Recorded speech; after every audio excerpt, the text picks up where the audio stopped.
Hi, everybody. My name is Melissa, and I am recording this for Marriage Revealed Ministries. I won't be terribly long today, but I did have a couple of things that I wanted to talk about. Um, I think the Lord has been talking to me a little about purpose in this season, and we did have a few questions, so I want to go through and sort of talk about those and answer those as well. Um, but I did want to read, let me find it. Um, did want to read the scripture. This is in Proverbs 19:21, and it says, "Many are the plans in a person's heart, but it is the Lord's purpose that prevails." And there's a bit of commentary after that on this particular site that says, "The lives of men and women are but a vapor. However, God's purposes can be fulfilled throughout multiple generations. We can make our plans and set out to see them accomplished, but if we don't pray and seek God's direction, we could find ourselves drifting in an ocean of problems without a sail. Every plan should begin and end with God in mind first." So this morning, a little while ago, I caught a portion of a sermon on elevation worship or elevation church. And Stephen Furtick was preaching, and he was in the book of Ruth, and he was talking about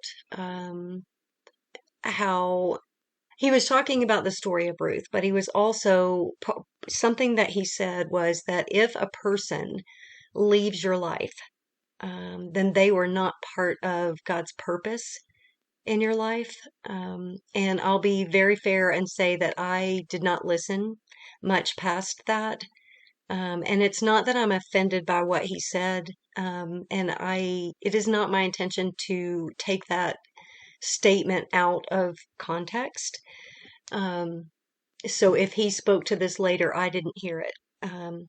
That's just me being honest. But it did sort of bristle up against my spirit to say that because a person leaves your life, um, just across the board, if someone leaves your life, that they were not part of God's purpose for your life. For me, my very first thought was, that is just not the truth. Now, there are some people that are going to be a part of our lives for a season, maybe work related or even in ministry or whatever. But the idea that we could just put a blanket statement that says that if a person leaves your life, and I guess for me, I should qualify that by saying that I don't mean, I certainly don't mean if they pass away. And I don't think that's what he meant either. Um, but that if they leave your life, like if they're not actively participating in your life, then they were not part of um, God's purpose in your life. And I just don't find that to be true. I'm not saying that our lives have to be completely centered around standing. They certainly should not be. It is a huge part of what we all are walking in daily, because it's out of alignment right now and it's a miss. And yeah, but to say that just because a person leaves your life or isn't actively participating in your life, that they aren't part of God's purpose, I just don't find that to be the truth. Um, Many of us found not only, um, you know, many of us found the Lord, or came much closer to His heart through standing. And to say that, that person leaving our life or not participating in it in the same way means that they were not part of God's purpose in our life, I think is just not, it's not accurate.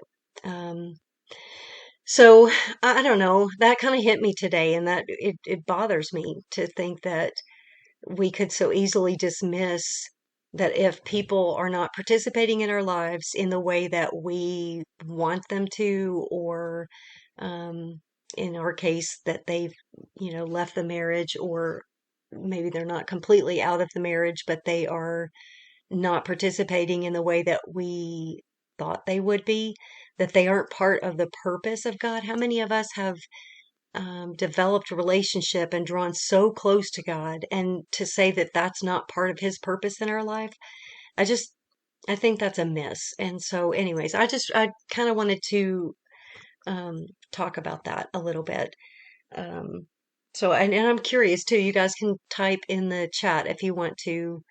Um, I know that a lot of us spend a lot of time in prayer, or in thinking, um, in standing groups, um, centered around our marriage and what isn't going right.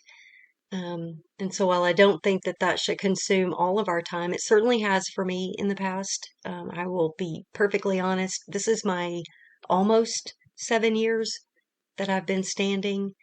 I've also been sober that amount of time, because for me, those two things were intertwined. Um, and I certainly wouldn't say that in the beginning I could focus on anything other than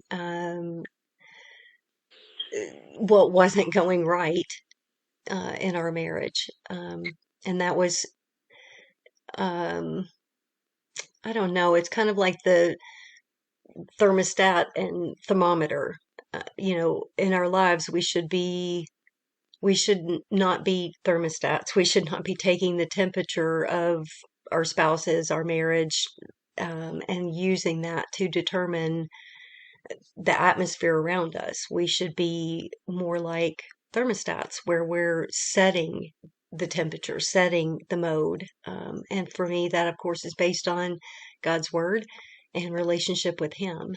And I know that can be a super humongous challenge when all is not going well in what we consider to be like our most important human relationship.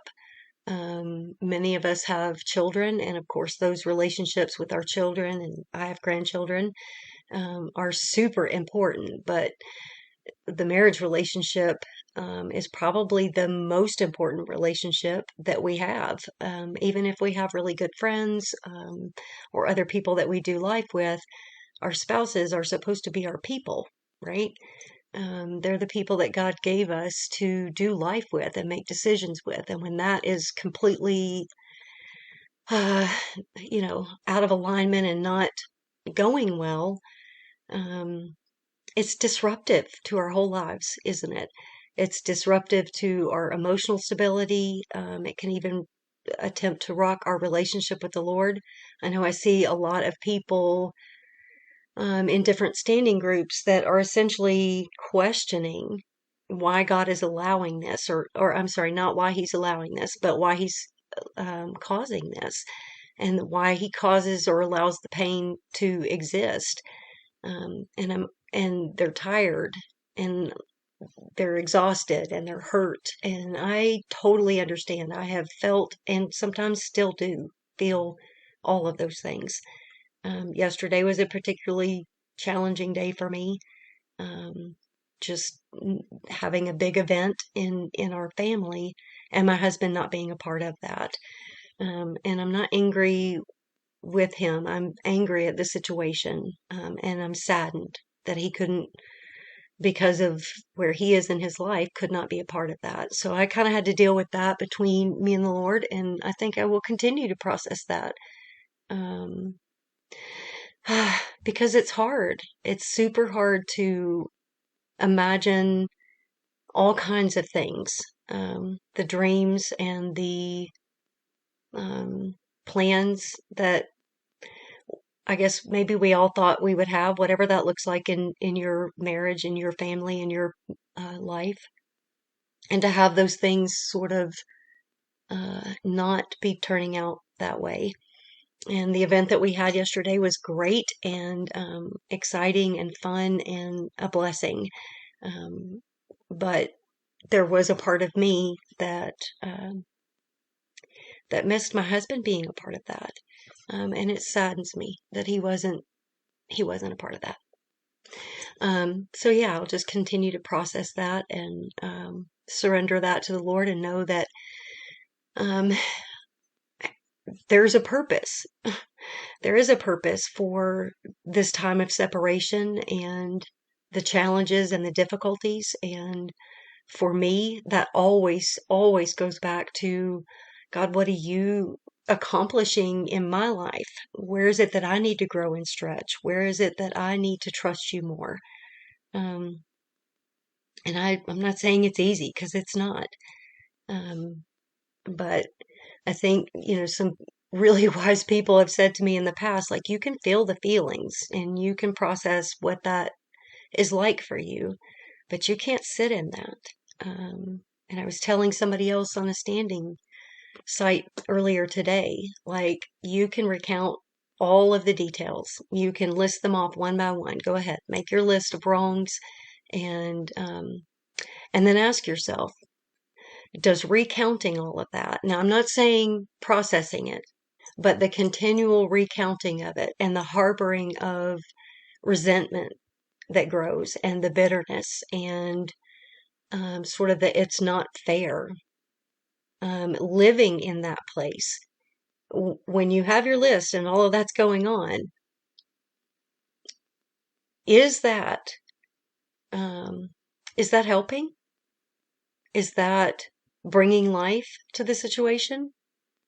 Is that making things better? Is it changing your spouse? Is it changing you? I'll suggest that it is changing you. It's continually sowing those seeds of bitterness and resentment and allowing that to take root. And we know that what we focus on is what we're going to get more of. I know many of you know that last weekend, well, the week before that, my car blew up and I had to get something else. And so I went through that process, and thankfully I do have a car now. So I have secure transportation and I'm super thankful for that. But the car that I got is not a car that I had been looking at or, thinking about, or even really, I didn't even know it existed, to be honest with you. Um, but guess what?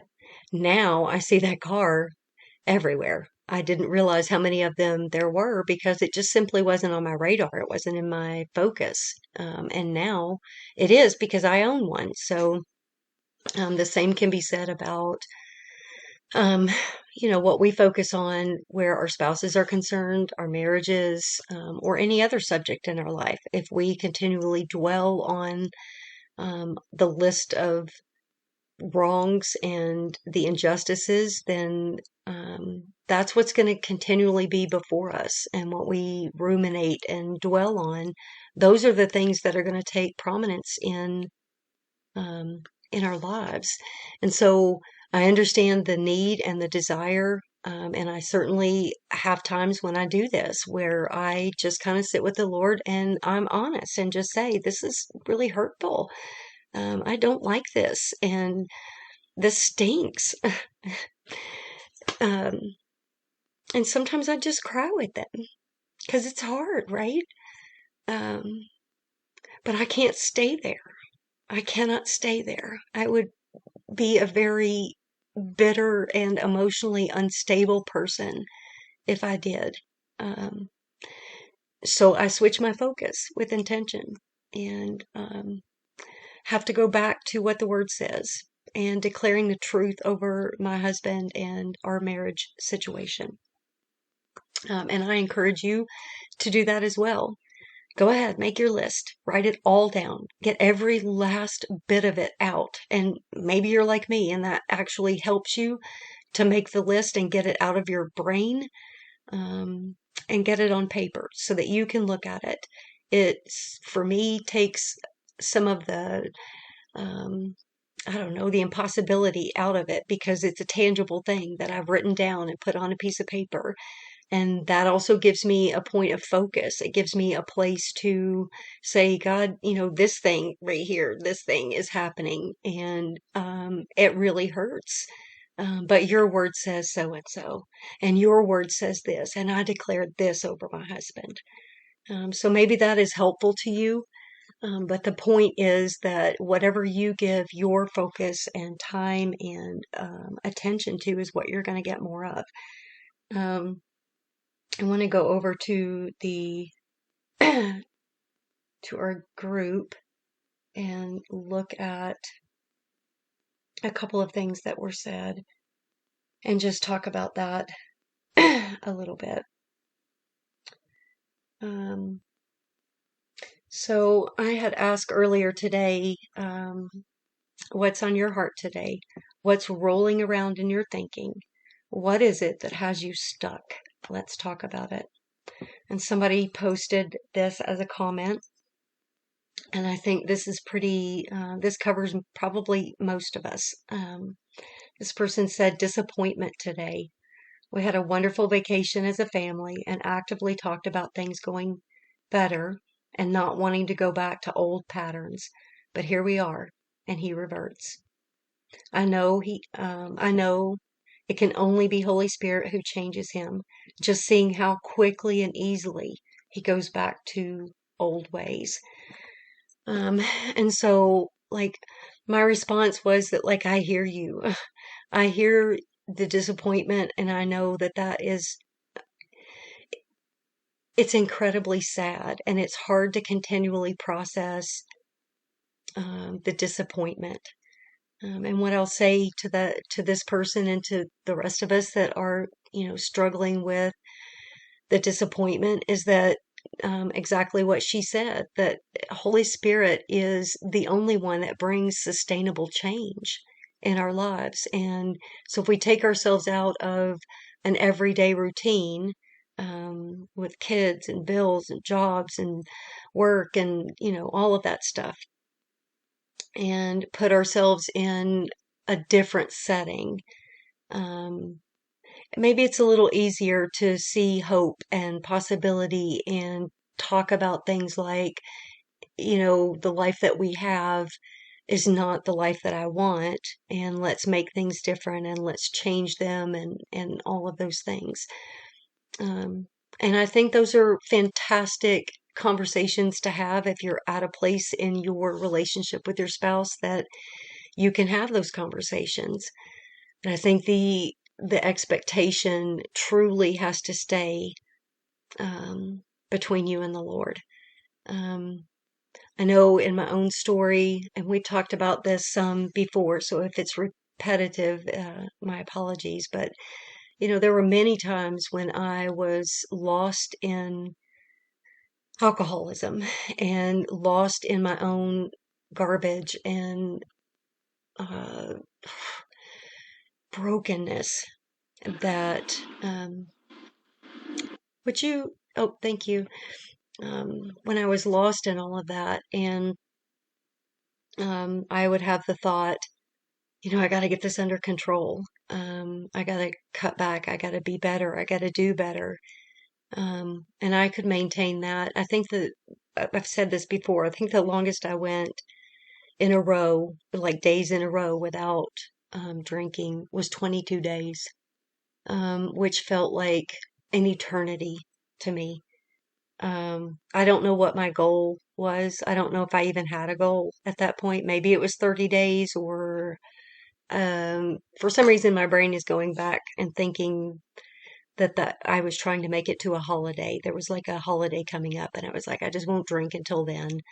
And somehow, I don't know, somehow that meant something. And I remember being proud of myself for making it 22 days, because the idea that I would go, you know, a day was impossible at that point.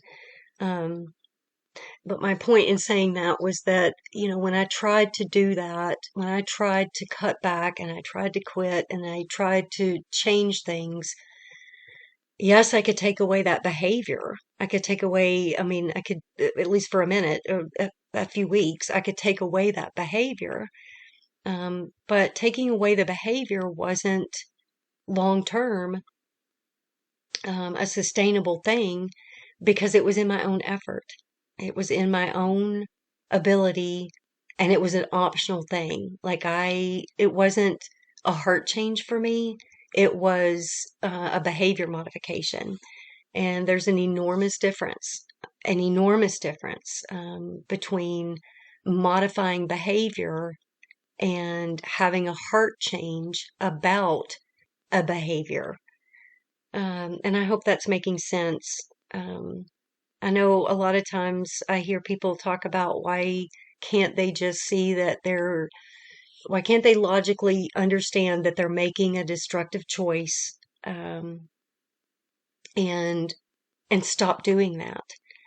Um, and I'll just suggest that one of the reasons there are probably more than one.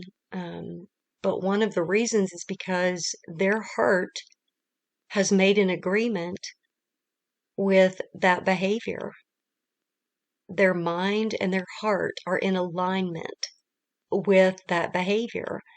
And as long as that is the truth, any cutting back or being good, as I used to call it, seems optional. Like this is going to sound ridiculous, but it seems like you're giving some kind of gift to people around you that you were good for a period of time. And so it always feels optional, like I can choose to go back to this anytime I want to. I'm just trying to be better.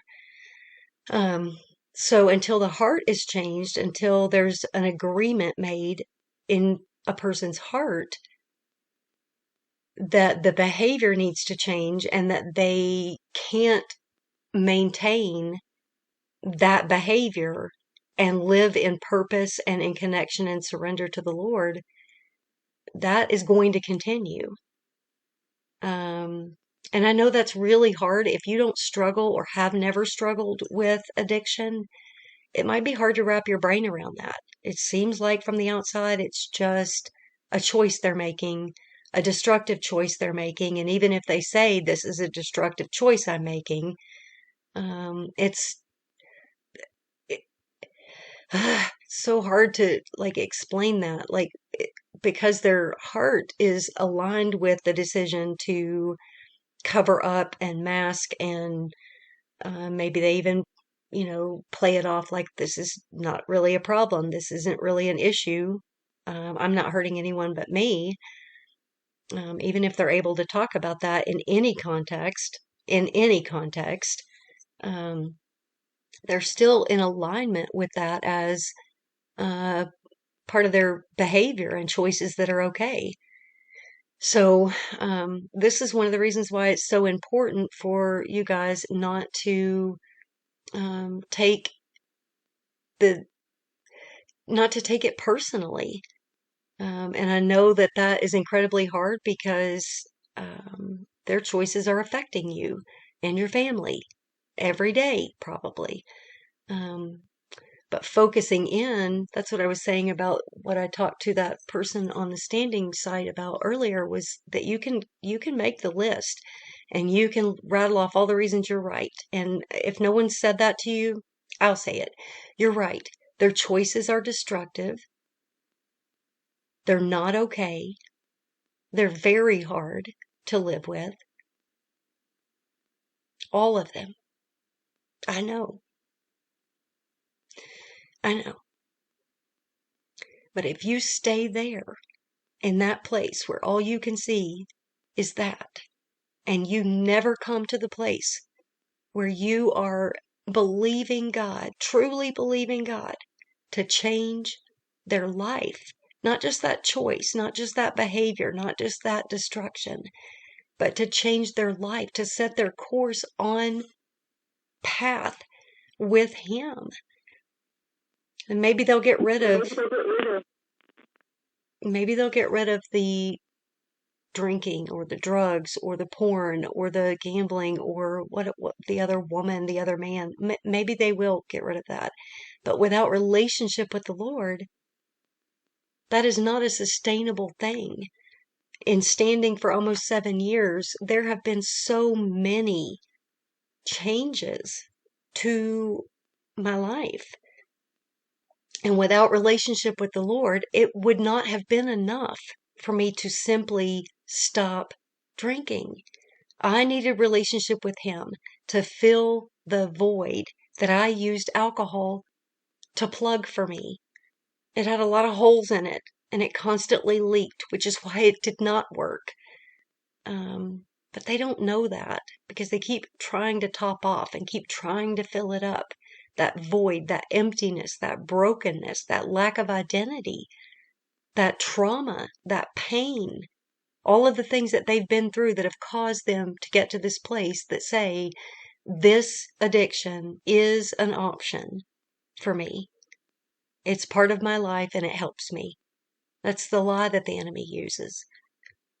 So without relationship with the Lord, without them surrendering to him and allowing him to be the difference maker, that behavior could easily be replaced with something else. Easily. I absolutely know of people who got clean from things like heroin and cocaine only to become alcoholics. And they never had problems with that before.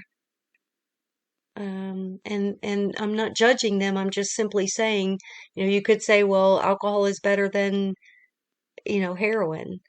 Okay.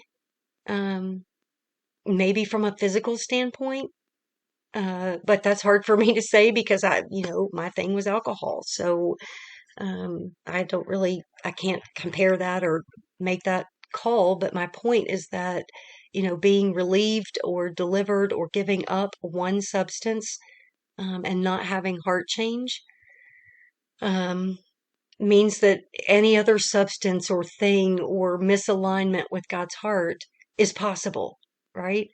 And that's why, for those of us that are standing for our marriages, we cannot focus on the detail, the thing that has caused them to be reluctant towards the marriage. It doesn't matter.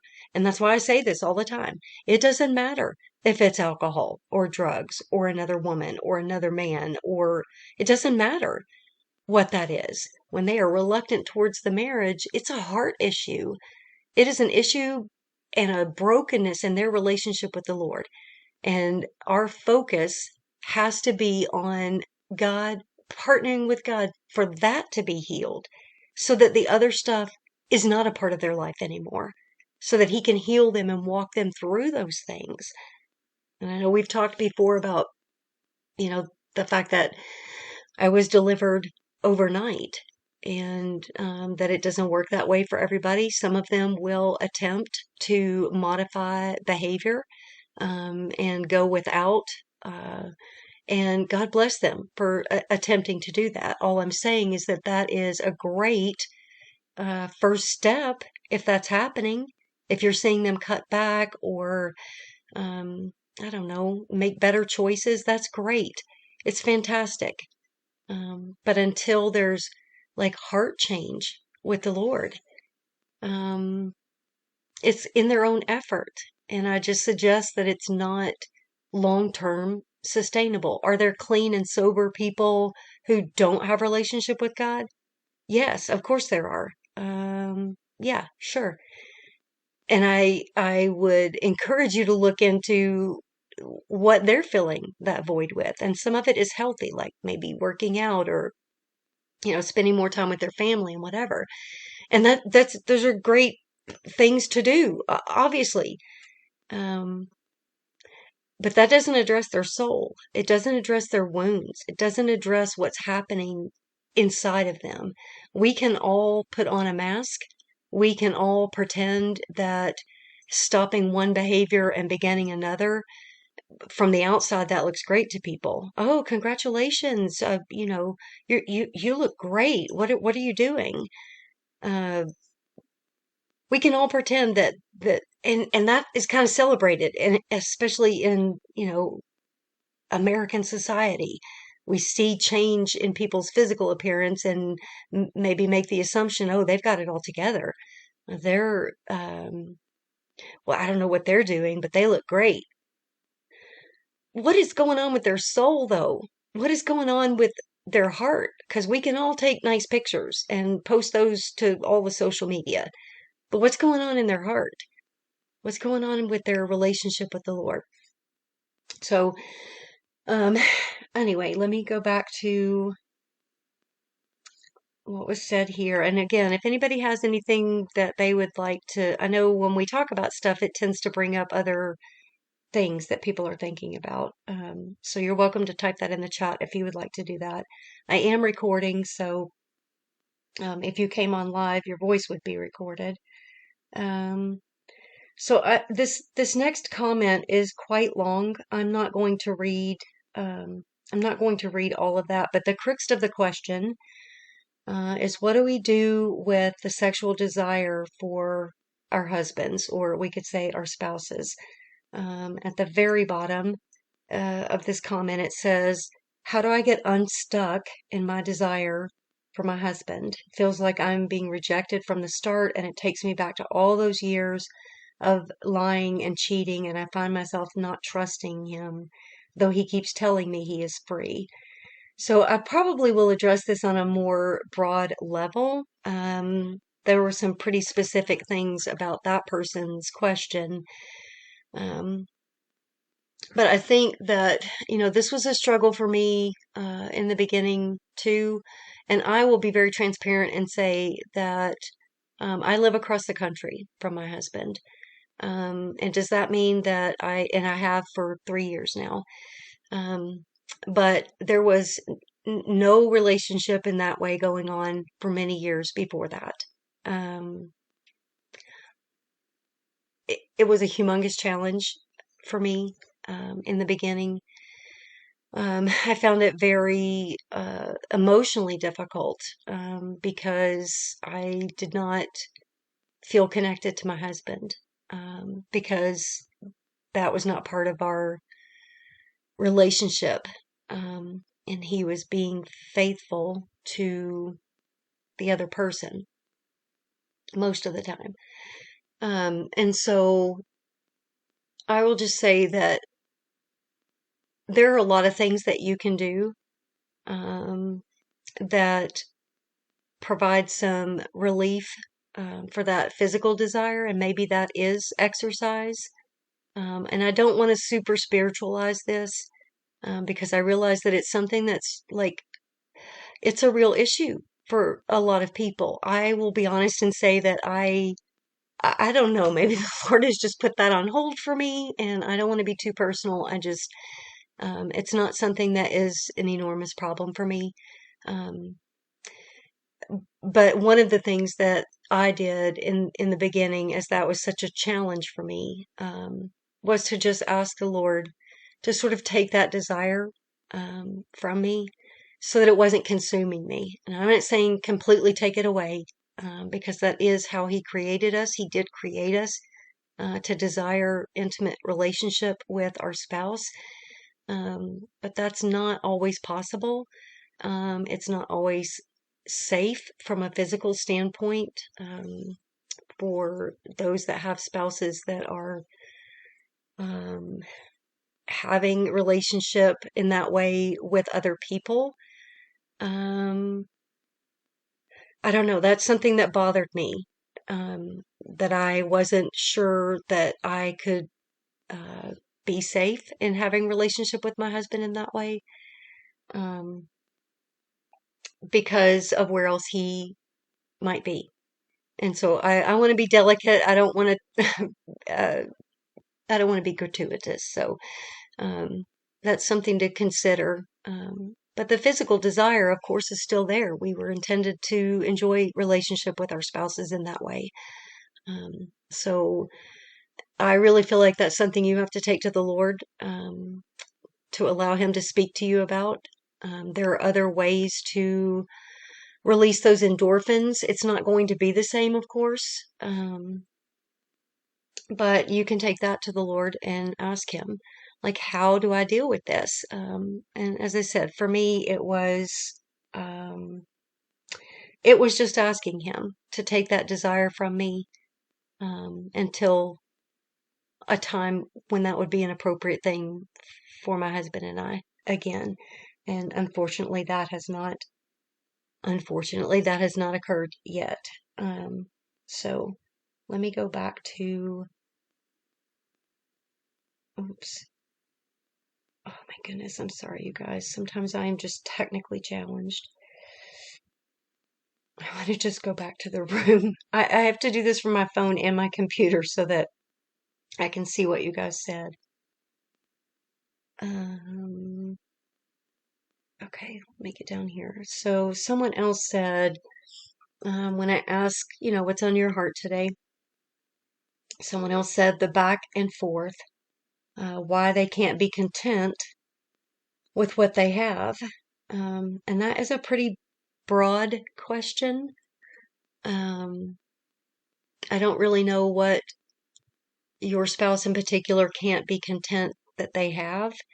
But I will say that discontentment comes from searching for purpose, and identity. That is where discontentment always comes from. That unsettled feeling that what a person has is not good enough or doesn't meet the standard, and the searching for that outside of what they committed to begin with, which was your marriage and relationship with you.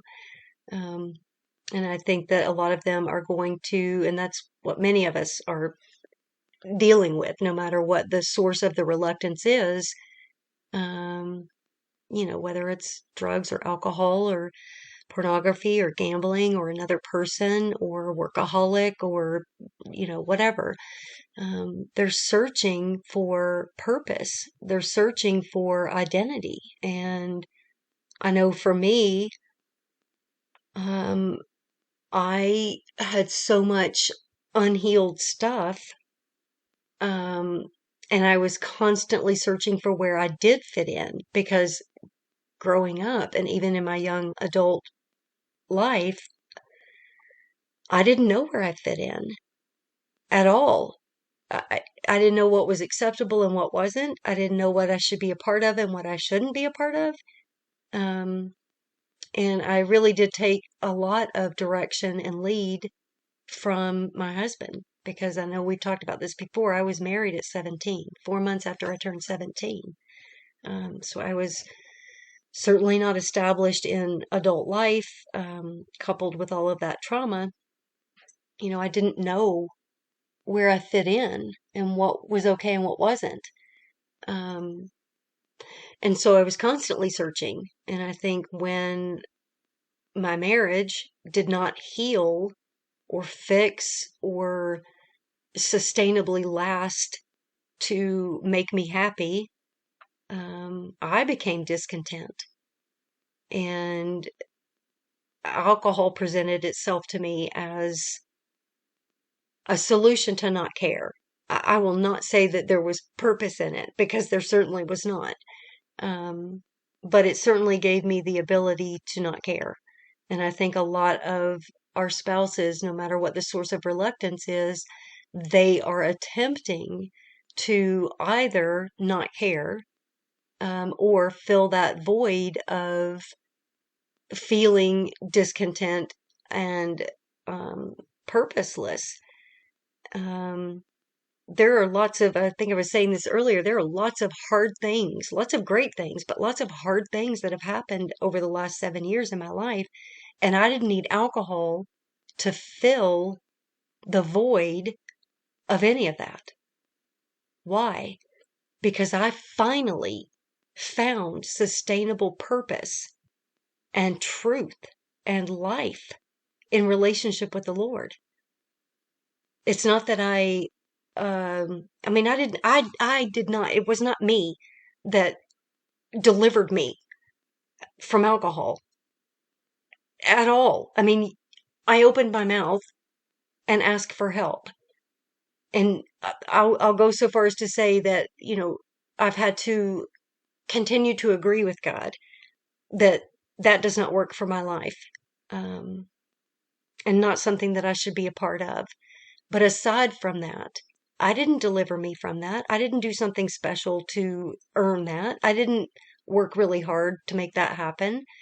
All of these hard things, even harder things than I ever went through before, my husband having this affair, selling our house, moving across the country, becoming divorced, finding out he's married this other woman. Like all of those things are substantially more difficult um, in my adult life than anything that provided me a reason to drink. Yet I have not drank in almost 7 years. And it's not at this point something that I even really think about. Um, I, when stressful things happen, hard things happen, it isn't my first thought. I wish I could have a drink. Has it ever happened? Of course it has. The enemy would love to sneak back in and make that a part of my life again. But because I have relationship with the Lord, when that thought comes across, if it does, when that thought comes across, then I'm pretty quick to surrender that to the Lord and just say, we're not doing that. God, I need your grace. I need your strength. I need you to fill this void. So it causes me to look deeper and say, what's going on? Besides the enemy just trying to plant a seed to bring me back into that destruction, what's really going on? Oh, I'm sad. I'm disappointed. Um, and I'm looking for relief. And for me, I know that that relief is found in sitting with the Lord and processing that hurt and that pain, like I did yesterday, um, in missing my husband, missing that very important event in our family's life, um, so that that's not an option. I mean, I'm a full-grown woman. I could get in the car and go to the store if I wanted to, but that's not my heart is not aligned with that as part of my life anymore. And I think many of your spouses, until, and I said this before, but until their hearts are changed, that's always going to be an option. And that's why we continue to pray truth and life over them. It's the same situation with my husband. You know, his decision to divorce me and now marry this other woman, his heart is aligned with that. That's what he's given his focus to. And if you ask him, he would probably tell you, yeah, God told me to do this. This is totally okay. This is, there's forgiveness for affairs um, and we can just make it okay by, I'll just marry her. Um, and, that's between him and the Lord. I'm not saying he can't be forgiven for that, but the idea that we can just say, "Oh, sorry," and um, legalize adultery, and it's all good. That's a tough pill for me to swallow, and honestly, something I'm still kind of trying to work through with the Lord. I will continue to stand for Him no matter what it looks like, because I believe that's what God's called me to. And back to the beginning of this, we were talking about purpose and where we are in this season. And, many of us have found relationship with the Lord and through that purpose. Even in the midst of the tragedy of the mess of our marriages and the broken relationship there. And I believe that, Sheila has talked about this before about how her process, I think that lasted almost 7 years, of surrendering to the Lord as she was standing for her marriage and working through all of the ins and outs of that with the Lord, and her husband's relationship with the Lord or lack thereof, or his process in coming back to a place that says, okay, let's try to make this work. They looked very different. The processes looked very, very different. My process looks very different than the process that my husband is in right now. But that does not mean that God cannot bring us to a meeting point. Like in my thinking right now, I'm seeing like a crossroads, and both of us coming from different directions. And maybe you can see this with your spouse. You are both at different places in your relationship with the Lord. And you're in this marriage together, you're on the same road, but you're both coming from very different directions. But where that intersects is where God is. And I don't know how long his road is. I don't know how long your spouse's road is. I don't know how many twists and turns there are. I only know the road that's in front of me, and that's the one I'm responsible to walk with the Lord on. And I can walk all day long on that road and trust that He is leading my husband on the road that he's on.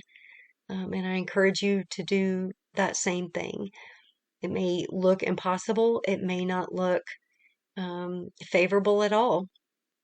And I've said this before, 5 minutes before I surrendered my life, there was no, zero, nothing happening in my life that indicated any kind of change. No change. I was drunk when I called out to God. So I don't know how much longer your spouse has to go before they surrender their life, and God is able to heal them. But I absolutely know that it's possible. I absolutely know that it doesn't make any difference what it looks like.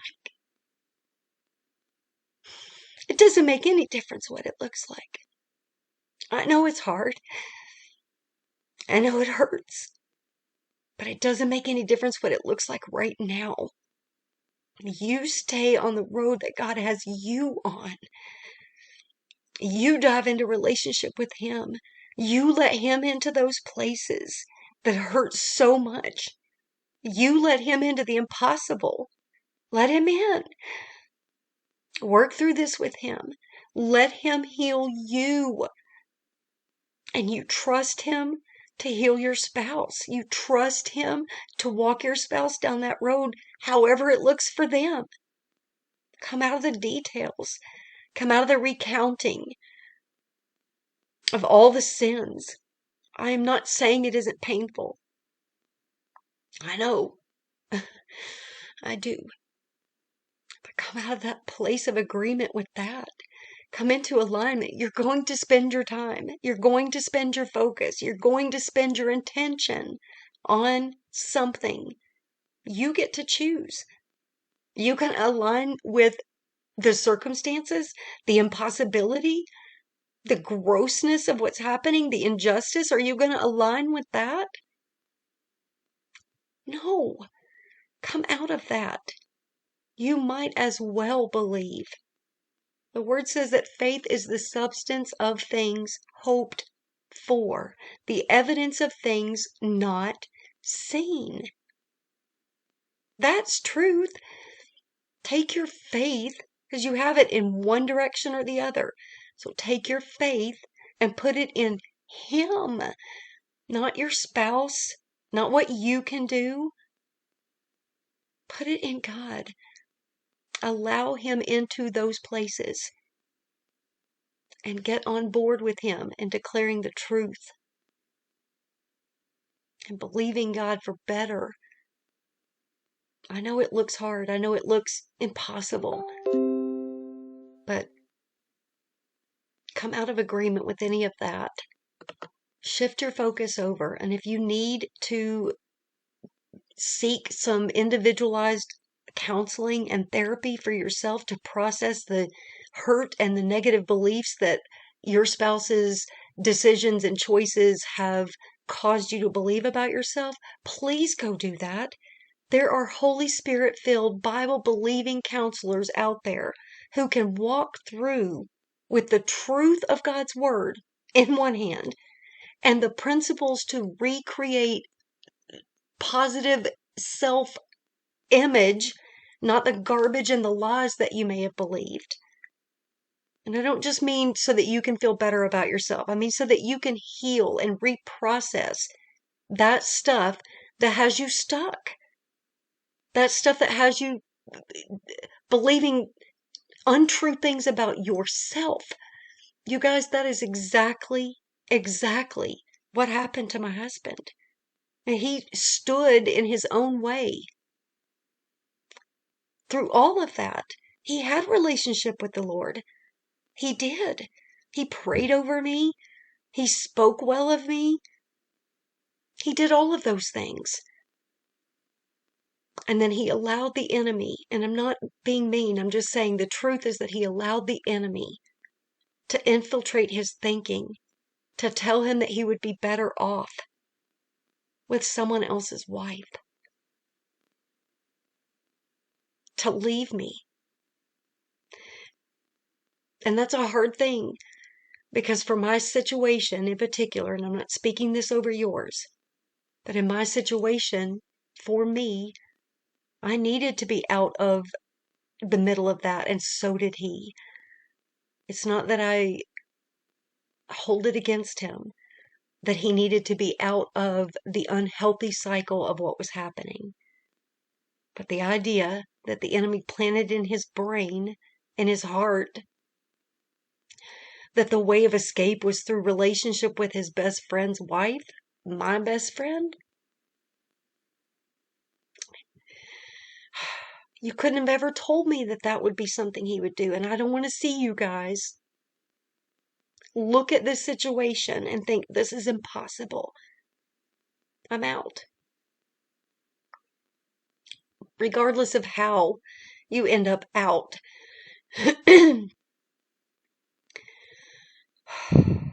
Sorry, I'm not trying to make that personal or about me. I'm just saying that your spouses need your prayer. They need you to see above and beyond the circumstances, the in and outs, the daily stuff. They need you to see past that and recognize that their souls are in jeopardy. Your call to be married wasn't just one to be happy. It wasn't just one to have children. It wasn't just one to share finances. It wasn't just one to have intimate relationship legally. It wasn't just those things. We said for better or for worse, in good times and in bad, in sickness and in health. And if your spouse is struggling with addiction or relationship with another person, where they're making a life or pretending to make a life or whatever, they are in jeopardy. And that has to be more paramount. It has to be more important. It has to. Promise that if you partner with the Lord to see healing and wholeness brought into your spouse's life, you cannot go wrong with that. You cannot go wrong with that. And in the meantime, if you need to meet with people, with a counselor, and process what you're going through, do it. I do it every single week. Every single week I attend counseling sessions because I'm still trying to heal not only some of the stuff that's happening, but stuff that's happened not only in my own childhood and past, but things that happened in our marriage. I don't want to be broken and stuck in those places. I want to be able to see my husband the way that God sees him. I want to be able to do that. And it's really hard to do that if my thought process is, he's such a jerk. I can't believe he did this. I can't believe he did that. That's not God's heart. God certainly saw all of the things that we did, and maybe you weren't as bad a person as me. None of us are perfect. God was patient with us. He believed in us so much, that he sent his son to make a way where there was no way. Right? So that we could be in relationship with the Lord. And never did he say, I'm tired of feeling like this. I'm tired of being cast aside. I'm tired of the pain that this causes me. That caused him to go to the cross for us. His response was to go to the cross for us, to restore us in relationship, to make that available to us. And so I know that we are humans and he's God. I get that. I get that it's hard to say we can do this. I get that. We can't do it on our own. Certainly, we cannot do it on our own. We can't. We need His grace. One of the definitions for grace is empowerment to do in and through our lives what we cannot do for ourselves. It's literally a gift. It's literally something that we don't possess unless we get it from Him. So as hard as things can present themselves to be at times, make your list, write the stuff down, and then go find some scripture that declares truth about those things. If you're going to have a list, at least have an inclusive list, okay? At least have a list that speaks to the opposite of the circumstances. We all spend plenty of time, and I'm not saying there's anything wrong with having someone to talk to about those things. But if you're going to have that list, I can't believe he did this. I can't believe she said that. If you're going to have that list, you better have a list of what God says. And you better choose to focus there. Because if not, you're going to be lost and broken and defeated and depressed and cycling through the ups and downs and hanging on the positives and being deflated because of the negatives. Clear all of that out. God, what are we doing? What is the purpose? We're in this season. Here we are. We're in this season. This isn't what you wanted. This isn't what I imagined. It's not even what my spouse imagined. It's not even what they thought it was going to be. But here we are. So how do I partner with you, God? How do I spend time hearing your heart? Believing the best about my spouse? Counting on you to do what only you can do. Give me the grace to get through that. Help me to thrive and enjoy my life. It isn't just marriage related. There's so many parts and pieces of my life that you put desires in me, God. So help me to live in purpose, even in the middle of this. So I think that's about all that I have today. If no one has any questions or comments, I will wrap up for today.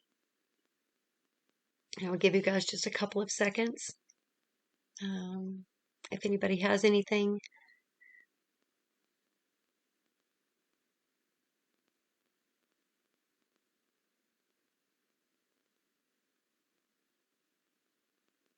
Okay.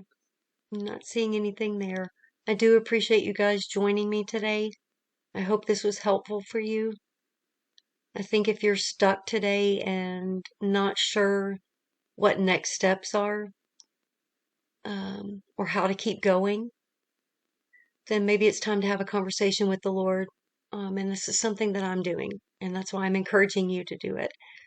And we can all reach that place of stagnation or sort of just same old, same old. And for me, I can weather some of that, but there does come a point where I say, okay, Lord, what's next? And that's not in a, move on kind of way. That's in a way that says, God, this part of this season feels like it's closing, or it's shifting, it's changing. So what's next? What's on your heart, God? What am I believing you for in this season? So I encourage you to do that. I encourage you to sit with him. Take all that angst, the disappointment, the discontent, the unrealized expectations, the dreams. Take it all to him. Let him in. Ask him what it's supposed to look like and how to believe him for that. Okay, I'm going to let you guys off of here, but I do want to say really quickly, if anybody needs any encouragement throughout the week, two of my very favorite teachers for the Word and who God is are Graham Cook and Dan Moeller. If you are not listening to Graham Cook and Dan Moeller, you can find both of them on YouTube. If you are not listening to them, on a somewhat regular basis. I so encourage you to go look them up on YouTube.